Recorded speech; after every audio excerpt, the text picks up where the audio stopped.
कौन कहता है कि आपकी मेमोरी अच्छी नहीं है? कौन कहता है कि आपको एक बार में याद नहीं होता?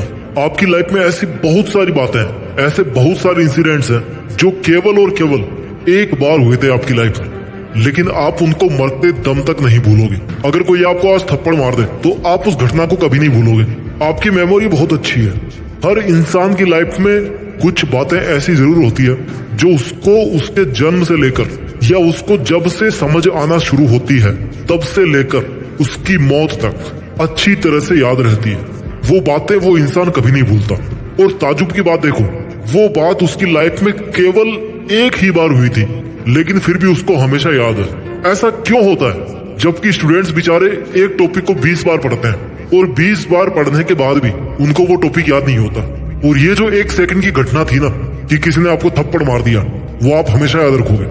आपके दिमाग में वो बात छप जाती है और यहाँ पर आप इतनी मेहनत करते हो याद करने के लिए, आपको कुछ भी याद नहीं रहता। आज का ये वीडियो केवल स्टूडेंट्स के लिए नहीं है, ये वीडियो है सब लोगों के लिए, क्योंकि हमें हर रोज कुछ ना कुछ याद रखना पड़ता है। चाहे किसी दुकान का नाम हो, चाहे किसी का नाम हो, चाहे कोई बात हो या चाहे कोई काम हो जो हम बाद में करने का प्रॉमिस करके फिर भूल जाते हैं। आई नो, आज के इस वीडियो में हम बात करेंगे उन 7 बेहतरीन साइंटिफिक तरीकों के बारे में जिनको आप प्रैक्टिस करके, थोड़ी सी प्रैक्टिस करके अपनी मेमोरी को कई गुना बढ़ा सकते हो, अपनी याददाश्त को बहुत तेज कर सकते हो। और उसके बाद आपकी मेमोरी ऐसी हो जाएगी ना कि कुछ भी याद रख पाना आपके लिए मुश्किल नहीं होगा। आप बड़ी आसानी से कुछ भी याद रख पाओगे। ये वीडियो सबके लिए बेहतरीन रहने वाला है, इसलिए अब से इस पल से इस वीडियो का एक भी सेकंड मिस मत करना। सीधा आते हैं हम इस वीडियो के उन 7 पॉइंट्स के बारे में, 7 तरीकों के बारे में जिनसे आप अपनी याददाश्त को बढ़ा सकते हो। पॉइंट नंबर 1, अगर आप कुछ भी जल्दी याद करना चाहते हो तो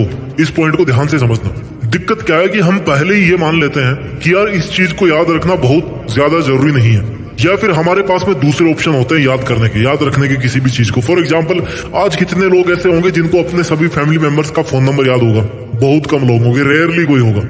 यही बात अगर हम करें 20-25 साल पहले की तो लोगों को आस पड़ोस वालों के नंबर तक याद होते थे। क्यों? मेमोरी का कोई सिस्टम था नहीं फोन के अंदर। या तो हर बार जरूरत पड़ने पर डायरी ढूंढते रहो या फिर उनको याद ही कर लो। आप पहले ही अपने दिमाग के घुटने तोड़ देते हो कि तू नहीं कर पाएगा भैया। इससे अच्छा तो ये है कि मैं इसको कहीं नोट ही कर लेता हूँ या कहीं इस मोबाइल नंबर को सेव ही कर लेता हूँ मोबाइल में। मतलब ये है कि जरूरत ही नहीं महसूस होती याद रखने की, और फिर बोलते हो कि यार मुझे कुछ याद नहीं रहता।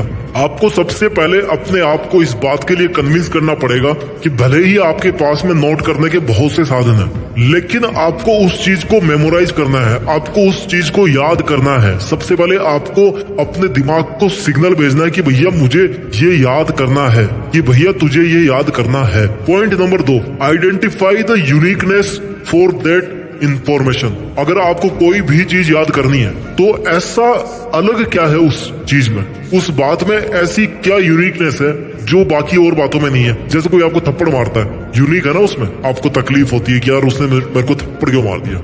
यूनिकनेस है उसमें, है ना, कुछ अलग फील होता है जब कोई थप्पड़ मारता है तो हमेशा याद रहता है। जो चीज आप याद करना चाह रहे हो, अगर आप अपने दिमाग को ये समझा पाने में सफल हो जाते हैं कि भाई ये इंफॉर्मेशन कुछ नहीं है, इसमें कुछ नयापन है, इसमें कुछ इंटरेस्टिंग है, ये इम्पोर्टेंट है। क्यों इम्पोर्टेंट है? क्योंकि इसमें ये है, ये यूनिकनेस है इसके अंदर, तो आपका दिमाग उसको इम्पोर्टेंस देगा। घर पे अगर डेली कोई आदमी आ रहा है तो उसको आप इम्पोर्टेंस दोगे, लेकिन कभी कभी कोई व्यक्ति आता है ना तो आपको याद रहता है कि हाँ यार वो आया था मेरे घर पे। सेम चीज अपने दिमाग के साथ।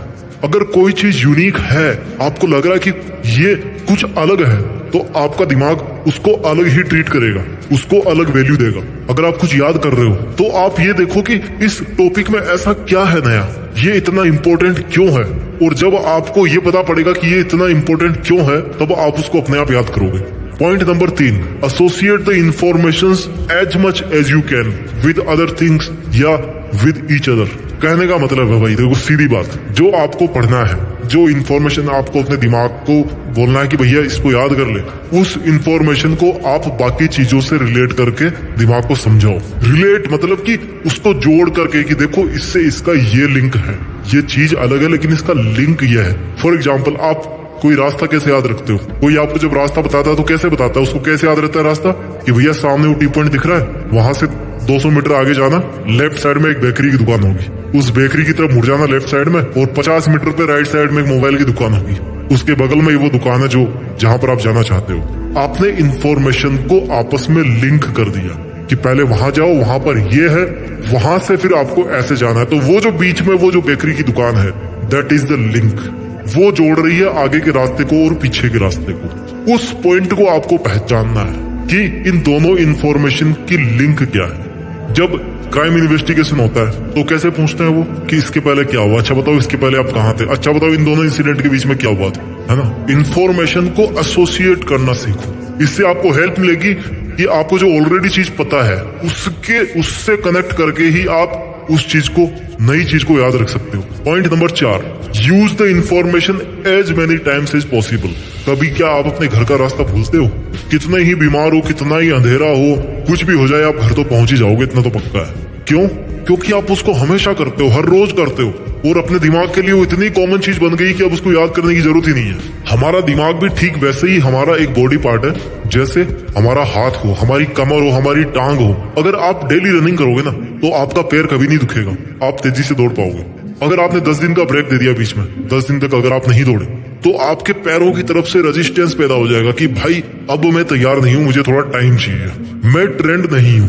हमारा दिमाग भी एक मसल है, उसको आप जितना वर्कआउट कराओगे ना, जितना उसको आप असाइनमेंट्स दोगे, उसको जितना चैलेंज करोगे कि भाई अब ये करके दिखा, उतना ही वो एक्टिव रहेगा, उतना ही वो पार्टिसिपेट करेगा और चीजों को याद रखने की कोशिश करेगा। तरीका नंबर 5, किसी भी चीज को याद रखने का, सेल्फ टेस्ट, सेल्फ वेरिफिकेशन बहुत जरूरी है कि जो इंफॉर्मेशन आपके ब्रेन ने अभी अभी रिसीव करी है वो उसमें ठीक से स्टोर हो गई है कि नहीं हो गई है। जब आप घर पे ताला मारते हो, चाबी निकाल लेते हो ताले से, तो उसको थोड़ा सा हिला के देखते हो ना कि भैया लॉक हुआ कि नहीं हुआ। सेम चीज, चीजों को रिकॉल करने की प्रैक्टिस करो। रिकॉल मतलब एक बार याद हो गया तो फिर उसको आप समय पे याद कर पाते हो कि नहीं कर पाते हो।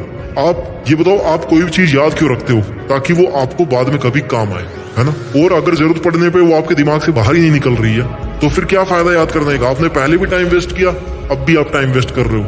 आपको रिकॉल करने की प्रैक्टिस करनी है। आपको अपने आप पता पड़ जाएगा कि मुझे किस चीज में दिक्कत हो रही है। या तो इस तरह की इंफॉर्मेशन को दिमाग में स्टोर करने में इश्यू है कुछ, या फिर रिकॉल करने में दिक्कत हो रही है।